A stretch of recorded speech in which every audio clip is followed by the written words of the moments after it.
World Cup is possibly the greatest football tournament, the great moments for everyone. There have been some great moments, great players. What inspired you, earliest memories of the World Cup, and which players inspired you? I think my first memory was when I was 5 years, the World Cup in France, '98. So it was a great memory. I was very young, but it was very impactful for me, and yeah, I think we always remember this kind of moment, like a World Cup. And Zidane, was he your hero? Was he the inspiration? Yeah, like every young guys in my generation. And again, it's coming up this year in Qatar. There'll be new challenges, different times. What do you think the biggest challenge to France retaining the World Cup will be? I think it's not easy to win the World Cup, but it's even more difficult to win it twice. So we know it's a big challenge, but we are ready, and we want to do everything it's possible to win it again. Who do you think will be the most dangerous teams, the favourites, other than France?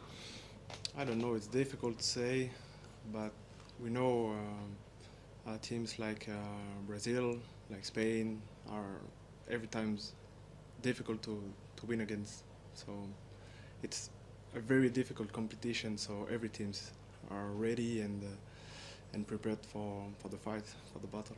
The World Cup will be in Qatar, in the Middle East, which is new to that part of the world to have a major tournament. Do you think that will inspire a generation of young people in that part of the world to play more football?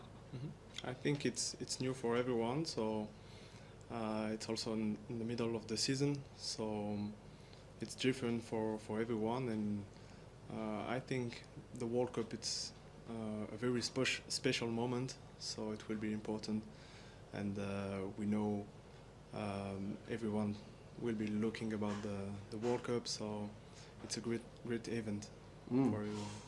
And of course, being in the middle of the season means that maybe players aren't so tired and fatigued as they would be at the end of a long season. Could that lead to a more entertaining World Cup? The players are at their peak fitness in November and December. Yeah, I think we know it's a great competition. The level is very high, but I think in the middle of the season, maybe the games will be more intense and faster. So will be very interesting, I think, for the fans. A lot of the English players and some of your colleagues at Manchester United all think this is a good thing for English players because the Premier League is very demanding, and that to have the World Cup in the winter will give England a better chance. Do you think England have a chance? I think it's true. The Premier League it's quite intense. So play this competition before the end of the season. It's a good thing for every players playing in the Premier League.